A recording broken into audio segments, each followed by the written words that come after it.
What ODSP clawbacks are, and why they exist. ODSP clawbacks are the rules that allow the program to reduce your monthly ODSP payment when you receive other income. In theory, clawbacks are meant to balance support so people don't receive more than the program allows. In reality, they are one of the main reasons ODSP keeps people poor. Instead of rewarding effort, progress, or financial responsibility, the system penalizes it. The core issue is that ODSP is needs-based, not independence-based. Every dollar you receive from another source is treated as proof that you need less, even if your total income is still far below the poverty line. This creates a survival trap.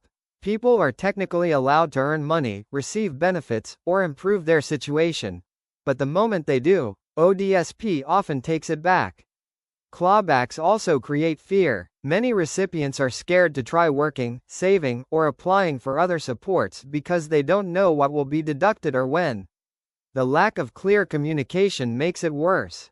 ODSP clawbacks aren't just financial rules, they shape behavior, motivation, and mental health.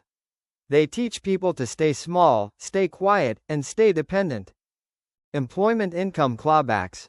Working but not getting ahead. ODSP does allow recipients to earn employment income, but clawbacks still apply. While there is an exemption that lets you keep part of what you earn, anything beyond that threshold is partially deducted from your ODSP check. This means working more does not always mean having more money at the end of the month. For example, someone may earn several $100s through part-time or gig work, only to see their ODSP reduced soon after. The effort, stress, and health impact of working often outweigh the financial gain. This creates a cruel equation: work harder, feel worse, and barely move forward financially. The problem isn't that ODSP allows work, it's that it doesn't reward consistency or growth. There's no smooth transition toward independence. Instead, recipients are stuck calculating every hour worked, worrying about reporting deadlines, and fearing overpayments. One mistake can lead to clawbacks, debt, or even benefit suspension. In 2026, these rules remain largely unchanged. ODSP still treats work as something to control, not encourage.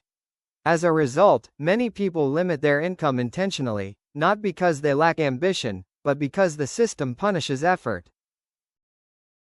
Pension and benefit clawbacks. Dollar-for-dollar losses.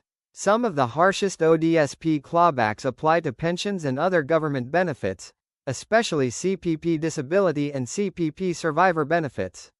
In many cases, these are deducted dollar for dollar from ODSP. That means you can receive another benefit on paper but see no real increase in your total income. This feels especially unfair because these benefits are not gifts. They are earned or entitlement-based. CPP disability is based on contributions. Survivor benefits are based on loss. Yet ODSP treats them as if they replace its support entirely.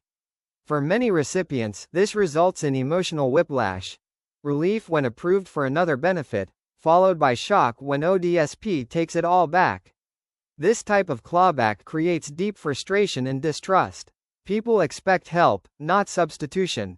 Instead of stacking supports to lift people out of poverty, ODSP offsets them to maintain control over total income. In 2026, there has been no major reform to this policy. For content creators, this is one of the most powerful areas to highlight, because it exposes how ODSP prioritizes cost control over dignity and fairness. Overpayments, reporting errors, and hidden clawbacks. Not all clawbacks happen immediately or clearly. Some occur later, through overpayment notices, which demand repayment for income ODSP says you should not have received. These often result from late reporting, misunderstood rules, or changes that weren't communicated clearly enough. Overpayments feel like punishment, even when no wrongdoing occurred. A person might report income correctly but still receive a notice months later saying they owe money back. ODSP then recovers this debt by reducing future payments, creating a long-term financial hit. This creates constant anxiety. People worry about opening mail, checking their online account, or answering calls from their caseworker. The system assumes error equals fault, even when the rules are complex and poorly explained. This discourages transparency and increases stress. Hidden clawbacks don't just take money, they take peace of mind. In 2026, reporting requirements remain strict, and the burden is still on recipients to get everything right. One mistake can echo for months or years. The real cost of clawbacks: poverty, fear, and stagnation. The biggest damage caused by ODSP clawbacks isn't financial, it's psychological. Clawbacks teach people that progress is dangerous, that trying, earning, saving, or planning can backfire. Over time, this erodes confidence and ambition. People don't stop dreaming because they want to. They stop because the system makes it unsafe. Clawbacks turn survival into a full-time job.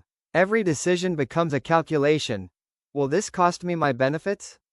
That level of stress compounds disability, worsens mental health, and traps people in long-term poverty. In 2026, ODSP clawbacks remain one of the clearest examples of a system that prevents mobility instead of supporting it. Until clawbacks are reformed, ODSP will continue to keep people alive, but not allow them to move forward. Understanding clawbacks is the first step toward protecting yourself, and toward pushing for a system that values dignity over control.